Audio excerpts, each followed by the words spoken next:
Hello, friends. This is Sukhwant Singh.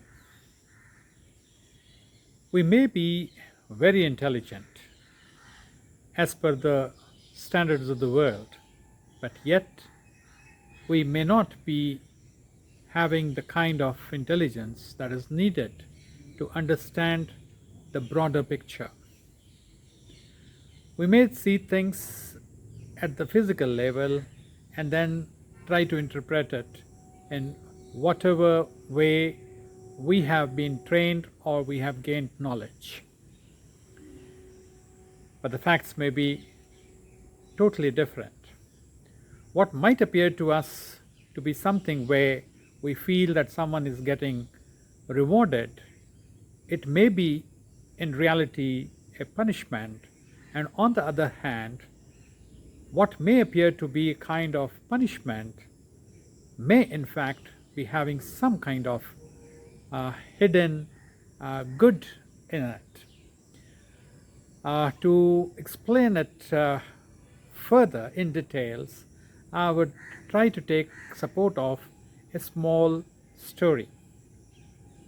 The story is of two friends who were having their business in a particular town, and every evening they used to come together for a while and then uh, go for some kind of recreation. The first friend's recreation was to go to a club where he used to watch someone like dancing, and he used to uh, relish some kind of drinks and then return after an hour. The second friend was in the habit of going to a satsang. Satsang is a place where the person goes to listen to their masters, the great gurus who deliver certain lessons to them. So this was their almost daily routine, and after an hour or so, they used to come back and do their business. Now, the first friend used to always tease the second friend. He used to always tell him that, look here, I go to a hotel, I go and watch dancers dancing, and I have my enjoyment there. On the other hand, you go and I think you waste your time in listening to the master. You go to the satsang, and but the second friend used to say, well, we may be doing this. You may say this, but I get a lot of relief and relaxation from my satsang. But the first friend always used to tell him that, look here, both of us are doing similar kind of business. Our earnings are same, and I think there's not much of a difference between the two of us, the way we are living, the family members, and all the rest. And the second friend used to just keep quiet, and he had no answers to such things which were being put across to him. Now, as time passed, one day the first friend said, come on, let's again go for our recreation, and let us meet before we go and take over our business. Let us meet at a particular spot and really discuss about how we have spent our time and what happened to us. Did it reform us, or whatever follows that particular evening? And the second friend said, okay, and they decided upon a particular spot where they would meet. Now, it so happened that the first friend, who had gone to the hotel where he watched the girls dancing, he had some drinks, and then he returned to that spot, the fixed spot. He was the first one to arrive, and he had to sit there for some time. So as he had nothing to do, he was waiting for his friend to join him. He picked up a stick and started digging out the soil under the tree. When he did that, he came across a pot which contained about 4 gold coins, and he was very happy. Naturally, anyone would be happy. After some time, the friend who had gone for the satsang, he also returned. And while returning, while walking towards that particular spot, the tree, he got a thorn stuck into his one of his feet, and it pained him a lot. And he came to his friend and said this was the reason why he got delayed, and he was having a lot of pain, and he said, come on, let's go to a doctor where I can get myself treated. So this was time for the first friend to laugh at him. He said, see, I went for enjoyment, and look here, I got blessed with this reward of 4 gold coins. You went for a satsang. What did you get instead? You got a thorn in your foot. So the second friend had nothing to say. He kept quiet. Next day, when he went to his master, he shared this with him, and he said, my friend is teasing me about this. So do you have an answer for this? Like,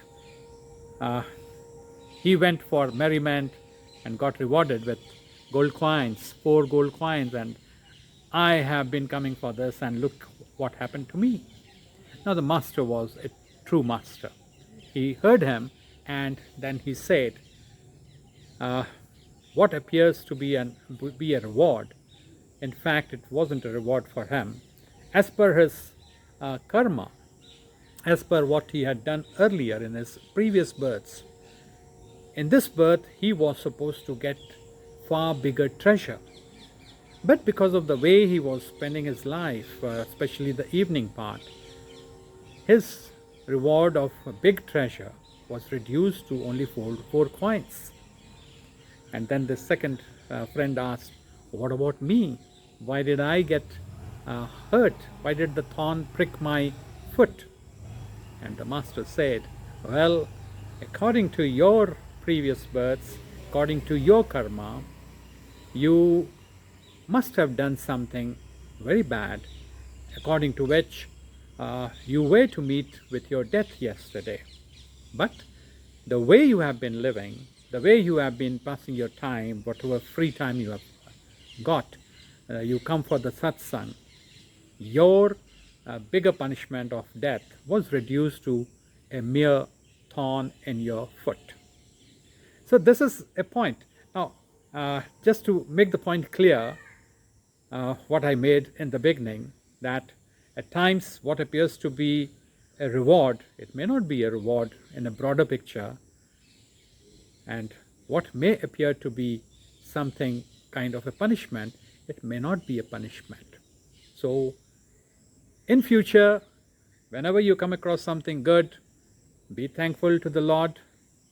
And in case you come across some difficult times, tell yourself that this could have been worse, and still be thankful to God that whatever He has provided, or maybe little punishment, it must have been because of something we did in the past. So that way we can get over the things, and further we need to look at life in a better way, and we need to try to rectify ourselves and lead a simple life, a humble life, and whatever love and regard we have for people around us, they should all be a genuine one, not something artificial kind. So love people with full sincerity, and I'm sure the bigger power, or the God, keeps a very good account of all these things. Bani says, Gurbani says, Puni papi akhan nahi, kar kar karna likh le jaye, ape beej ape hi khaye. Meaning, Pun and Pap, Puni papi, talks of good things, and sin is not just for a mere talk. Punni papi akhan nahi, kar kar karna likh la jaye. Whatever we do, it goes with us. It gets recorded, and it's possible. Earlier people used to say, how is it possible that God is keeping our track? But now those of us who have even little knowledge of computers, little knowledge of the terabytes, the memory that is stored, we know that everything is possible to be traced. So when we are able to trace things from Google, from the net, naturally the Almighty is far bigger than the net and the Google. He has far better ways and means to keep a track on us. That is what we need to keep remembering. Whatever things we do, they are getting recorded. Puni papi akhanai kar kar karna likh la jaye. You get those things written and you take them with you for being accounted. And ape beej ape khai. The trees that we plant, the seeds that we plant, and when they grow into trees, the fruits we may eat and others will also eat. But the fruits of our karma, the seeds of our karma, when they bear fruits, it's only us who eats them. Ape beej, ape hi khai. There's no one else who will come and share them with us. Like if we have done something wrong, we alone are going to be punished. And naturally, if we have done something good, the goodness will come to us also and the people whom we love. So thank you very much. Share your comments, and if you like, please subscribe and please share this. Thank you very much.